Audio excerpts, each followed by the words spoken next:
영상 시청하시기 전에 구독과 좋아요 부탁드립니다. 알림 설정까지 꼭 잊지 말아주세요. 안녕하십니까. 신의 한수 김정기의 세계전망대 시작합니다. 오늘 주제는 윤석열 운명의 한 주입니다. 지난 1년 대한민국에는 오로지 추미애와 윤석열만 있었습니다. 국가는 실종되고 대통령도 종적을 감춘 상태에서 국민은 무의미한 소모전인 추윤대전을 지켜보기만 했습니다. 세상 어디에도 이런 나라가 없습니다. 국민을 행복하게 해야 할 정치가 사라져버리고 국민을 화나게 하는 행정부의 일개 중앙부처에 불과한 법무부와 그 외청에 불과한 검찰의 유치한 싸움질이 언론을 도배질하면서 국민은 엄청난 스트레스와 짜증을 느끼는 것입니다. 대한민국이 온통 정신병동이 되어가지고 미쳐 돌아가는 느낌입니다. 누가 이런 대한민국을 만들었습니까?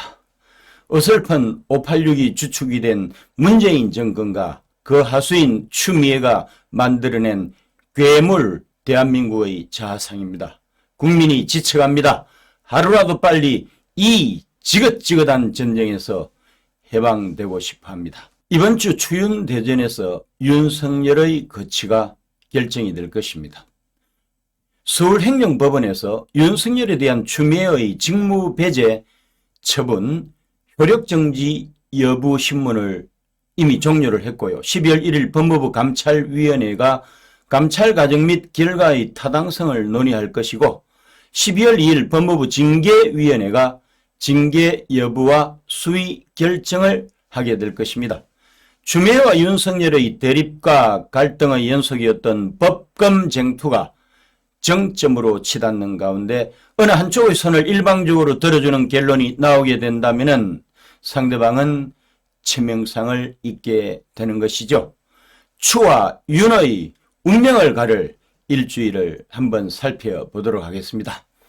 서울행정법원 행정사부 조미연 부장판사입니다. 행정사부는 윤석열이 추미애를 상대로 제기한 집행정지 신청 사건에 대한 신문을 1시간여 만에 종료했습니다.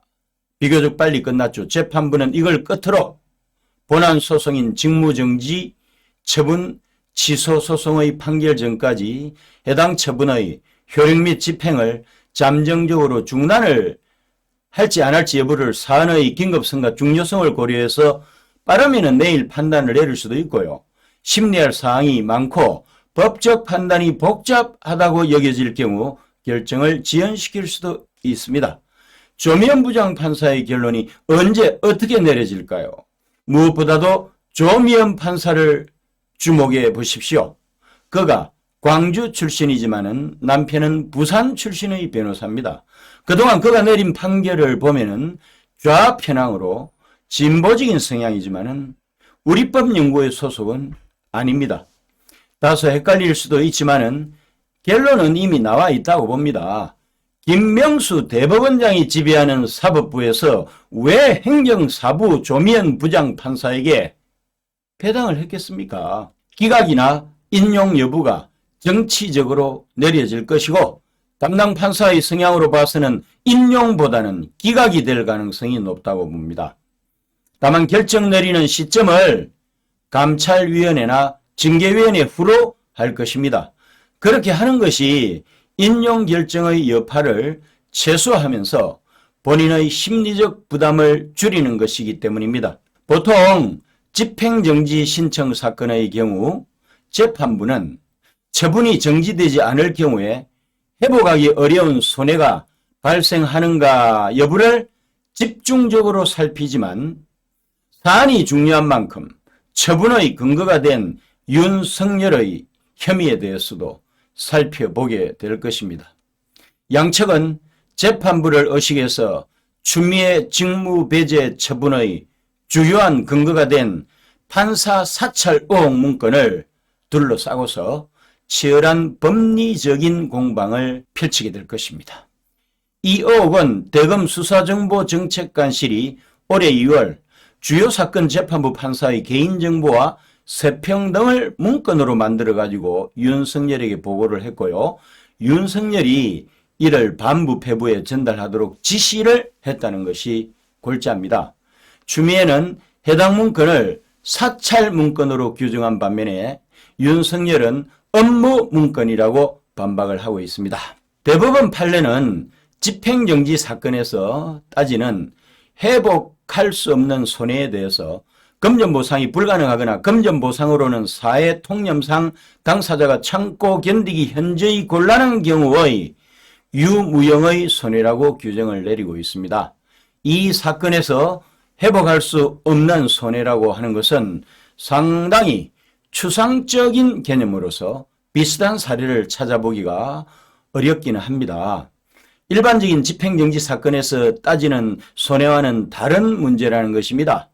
다만 징계 사건에서는 통상적으로 추상적이라 할지라도 회복할 수 없는 손해를 폭넓게 인정을 하는 추세고요.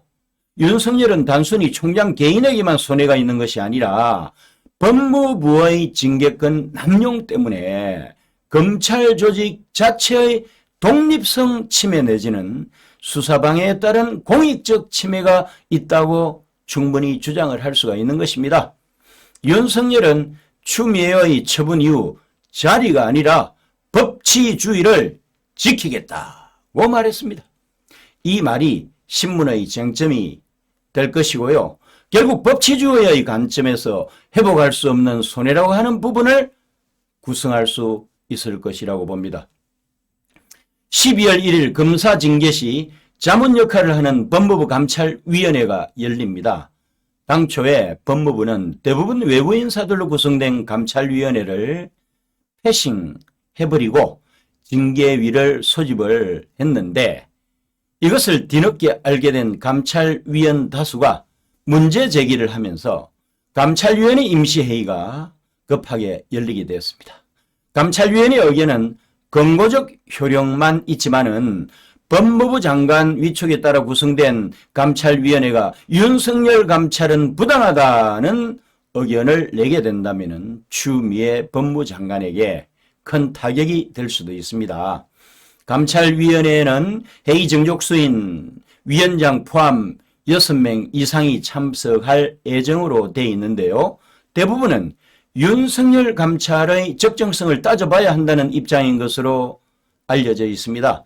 특히 법무부가 윤석열 징계를 앞두고 감찰위원회 자문 관련 의무 조항을 임의 조항으로 바꿔버리고 윤석열 징계 청구 등을 사전에 알리지 않은 점도 심의 안건에 올라갈 가능성이 크다고 하는 것입니다. 12월 2일 추윤 대전의 분수령이 되는 법무부 징계위원회가 개최가 됩니다. 검사 징계는 위원들 가반의 동의로 의결이 되지요. 해임이나 면직, 정직 등 중징계가 내려지게 되면 추미애의 제청을 통해서 문재인 대통령이 직접 징계를 명하게 되는 것입니다. 물론 이 경우에도 윤석열은 징계 명령에 불복하는 법정 대응에 나설 수가 있습니다. 징계위원회에서는 위원장인 추미애가 지난달 국정감사에서 윤석열에 대한 해임 가능성을 열어놓은 데다가 징계위원 대다수가 추미애가 지명을 하거나 위촉을 한 인사들로 구성이 되어 있어 가지고 해임 의결이 강행될 가능성이 높습니다. 그러면 윤석열은 어떻게 할까요? 징계위원회에서 의결된 해임에 불복해서 해임 취소 청구 소송을 하게 되겠죠. 이후에는 지리한 싸움이 될 것입니다. 어쩌면 1년, 길게는 정권이 끝날 때까지. 문제는 소송의 결과가 어쨌든 윤석열의 임기가 끝나는 내년 7월까지 나오지 않는다고 하는 사실입니다. 최종심이 윤석열의 승소로 나오겠지만은 임기가 만료된 상황에서 업무 복귀는 없는 것이고 다만 명예회복은 할 수 있을 것입니다. 신의 한수 김정기의 세계전망대를 시청해 주신 애청자 여러분 감사합니다. 구독과 좋아요 버튼을 꼭 눌러주세요. 여러분의 성원이 엄청난 힘이 됩니다. 고맙습니다. 이게 뭐냐면요. 복세 편살입니다. 복잡한 세상 편하게 살자. 아, 요거 케이크 같죠? 이렇게 딱 하면 케이크. 이 안에 몇 포가 들어있냐? 60포가 들어가 있습니다. 60포. 아하. 이렇게 보증서가 들어가 있고요. 그리고 요게 세 박스인데 뒤에 딱 열면 또 하나가 있죠. 그래서 60포가 들어가 있습니다. 근데 이게 뭐냐? 이 한 포 한 포가요, 큰 거를 농축한 겁니다. 그래서 굉장히 걸쭉하게 들어가 있는데 젊은 분들 되게 좋아해요. 일단 케이스가 멋있지 않습니까? 그리고 안에가 간편하게 돼 있습니다. 그래서 건강 지키실 수 있을 때 지켜야 됩니다. 자, 우리 유채링이 이제 어제도 네, 먹었지만 고맙습니다. 자, 이게 복세 편살이요. 여러분들께서 늘 저희가 광고해드렸지만은 구전녹용의 엑기스 버전입니다. 여러분들께서 저희 흔히 광고로 말씀드렸던 그 구전녹용 뭐 순, 뭐 구전녹용 이런 거 있지 않습니까? 그 한 포를 여기에 담아냈다. 얼마나 걸쭉한지 잘 안 떨어져요. 이렇게 해도. 그만큼 농축되어 있는 이 녹용 성분, 그리고 무엇보다도 이 녹용이 어느 녹용이냐? 러시아 알타이고하고 아바이스크 녹용, 중앙아시아 쪽에 위치하고 있는데요. 그곳에서 정말 혹한의 시베리아 추위를 견뎌낸, 그래서 밀도감이 매우 훌륭한 러시아산 원용, 아바이스크산 원용을 이용해서 만들어낸 것이 바로 이 구전녹용 복세 편살이라는 거. 때문에 이 녹용을 즐기시면은 여러분들의 건강에 있어서 조금이나마 도움이 될 수 있지 않을까라는 점을 거듭 강조드린 건데요. 물론 저희 신한수가 소개해드리는 이 구전녹용 관련 제품들은 모두 의약품이 아니라 시청자 여러분들의 건강을 보조해드리는 건강보조식품이지만은 아주 그래도 몸에 이로운 성분들이 많이 있으니까요. 참고하셔서 함께 해주시면 좋을 것 같습니다. 예. 자, 농축된 액을 드시는데요. 원래 가격이 28만 8천 원입니다. 근데 30%를 딱 쳐갖고 말이죠. 가격이 얼마냐? 19만 8천 원인데 010-9798-8811 9798-8811로 지금 문자 주시면은 주문을 받을 수가 있습니다.